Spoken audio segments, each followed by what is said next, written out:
Matatabang pisngi, kumikislap ng mga mata, maninipis na labi, malalambot at mapuputing balat.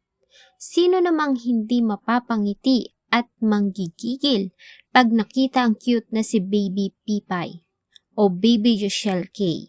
Subalit dahil sa isang pangyayari, ang mga hagik-hik nito na dating naririnig ng mga taong nagmamahal sa kanya ay hindi na nila maririnig kailanman. Ang mga haplos ng maliliit nitong kamay ay hindi na nila madadama dahil sa natagpuan ng wala ng buhay nitong katawan sa loob ng isang sako bag noong May 31, 2026. Nakasilid sa sako at wala ng buhay ang 11 buwang gulang na sanggol nang matagpuan sa Quezon City. Suspect sa krimen ang nag-aalaga sa biktima.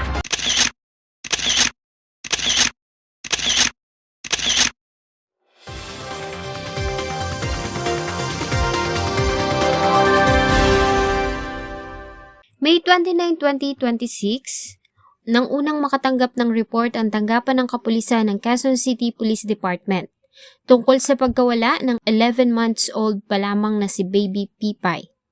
Sa natanggap nilang report ay pinasok ng dalawang nakabonet na mga lalaki ang bahay kung saan nakatira ang bata. Mula sa pangangalaga ng babae na nagngangalang si Michelle Oliverio, ay persahan itong inagaw ng dalawang lalaki at mula noon ay hindi na nila ito nakita pa. Alaga niyang bata na 11 months is may dalawang lalaki na kumuha. Na ayon sa kanyang kwento is kukunin niya yung kanyang anak na kasi ayaw ipakita ng nanay. Tapos kinuha, inilagay sa balikat, pinalukbungan ng jacket na itim, then umalis sila. Sa kanilang ginawang investigasyon, nalaman nila na ang ina ni Baby Pipay ay umalis ng bansa para makipagsapalaran. Ito ay para matustusan ang pangangailangan ng kanyang anak. Nalaman din nila na ang ama at ina ni Baby Pipay ay hiwalay na at naiwan ang bata sa pangangalaga ng kanyang ina. Dahil nga sa pagnanais na mabigyan ng magandang buhay ang kanyang anak, masakit at mahirap man, ay nagdesisyon ng ina ni Baby Pipay na umalis ng bansa. Naiwan si Pipay sa pangangalaga ng mag-live-in partner na Oliverio. Ang mama ni Baby Pipay at live-in partner ni Michelle Oliverio ay magpinsan. Walang trabaho si Michelle at nasa bahay lamang ito kaya naman nag-volunteer ang mag-asawa na sila na ang mag-aalaga kay Baby Pipay para makatulong din si Michelle sa kanyang asawa. Pumayag naman ang pamilya dahil nga sa walang mag-aalaga kay Baby Pipay. Nag-aaral pa kasi ang kanyang mga tita at may mga trabaho din ng iba pa nilang kaanak. Kilala din naman ang pamilya ang mag-asawa na mabait at maalaga sa bata. Dahil sa may anak na rin ang mga ito. Kaya naman, mula sa Cavite ay dinala si Baby Pipay ng kanyang tito sa Quezon City kung saan sila naninirahan. Actually, nasa Cavite yung bata daw noon pero kinuha ng live-in partner niya at dinala para isang mga alagaan ng yung suspect. Di siguro doon nagkaroon ng unang parang mas mahal ng live-in partner niya yung pamangkin niya kaysa yung sarili niyang anak. Buwan-buwan naman ay nagpapadala ang kanyang ina ng allowance ni Baby Pipay, kasabay na ang bayad para sa kanilang pag-aalaga. Nagtatrabaho ang tito ni Baby Pipay kaya naman naiiwan siya sa pangangalaga ng kanyang tiyahe na si Michelle Oliverio. Sa unang 3 buwan ay maayos naman ang naging kalagayan ni Baby Pipay sa kanyang mga tagapag-alaga. Kaya naman napanatag ang lahat na nasa maayos itong kalagayan. Hanggang sa isang pangyayari ang nagdulot ng hindi matutumbas ang sakit at pagsisisi sa kanilang mga puso at isipan. May 29, 2026 tulad ng ibang araw ay pumasok sa trabaho ang tito ni Baby Pipay at naiwan siya sa pangangalaga ng kanyang tita Michelle. Pagdating ng hapon, isang masamang balita ang natanggap ng pamilya. Ayon kasi sa nag-aalaga ay may 2 nakabonet na lalaki ang biglang pumasok sa kanilang bahay at kinuha si Baby Pipay. Ayon pa kay Michelle ay wala na siyang nagawa dahil sa natatakot siya na patay ng 2 lalaki at hindi rin sapat ang kanyang lakas laban sa 2 kaya naman wala na siyang nagawa. Ang pagkawala ni Baby Pipay ay naging malaking palaisipan sa pamilya. Noong una ay pinaghinalaan pa nila na maaaring ang ama nito ang may kinalaman sa pagkawala ng bata. Subalit hindi iyon ang lumabas sa ginawang investigasyon. Sa ginawang investigasyon ng Quezon City Police, ang mga nakalap nilang impormasyon ay hindi tumutugma sa salaysay ni Michelle Oliverio. Dahil nga isa ng maunlad na lungsod ang Quezon City, ay nagkalat na ang mga CCTV camera sa area. Sinubukan nilang maghanap ng mga CCTV sa paligid na maaaring makatulong para makita si Baby Pipay.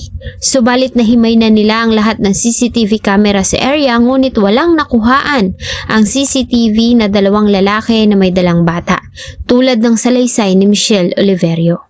Nakapanayam na rin nila ang ama ng bata, subalit mula nang maghiwalay sila ng ina nito ay hindi na niya nakita ang anak.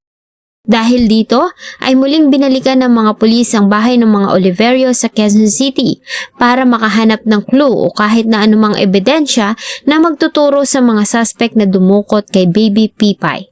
Subalit, imbis na ebidensya ang matagpuan, ay ang hinahanap na biktima ang kanilang nakita.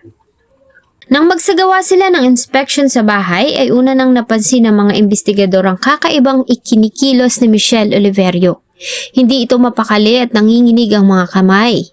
Sa sulok ng silid ay may nakita silang isang sako bag.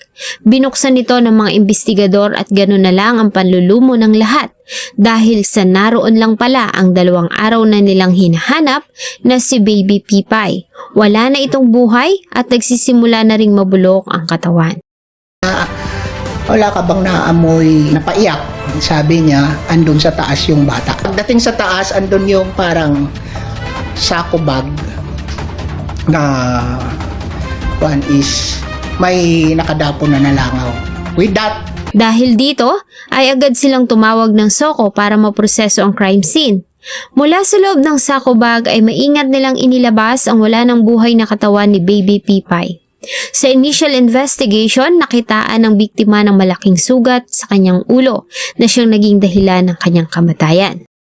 Sa pagkakadiskubre sa katawan ay agad ding inaresto ang suspect na si Michelle Oliverio. Sa kanyang salaysay ay agad din naman itong inamin at inilahad ang kanyang nagawang kasalanan.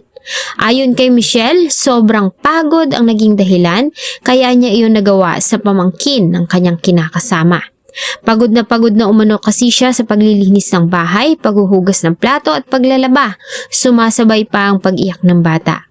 Dahil dito ayon sa kanya ay nawala siya sa kanyang sarili at inuntog niya ng 3 beses ang biktima hanggang sa tumigil ito sa pag-iyak at mawalan nito ng buhay.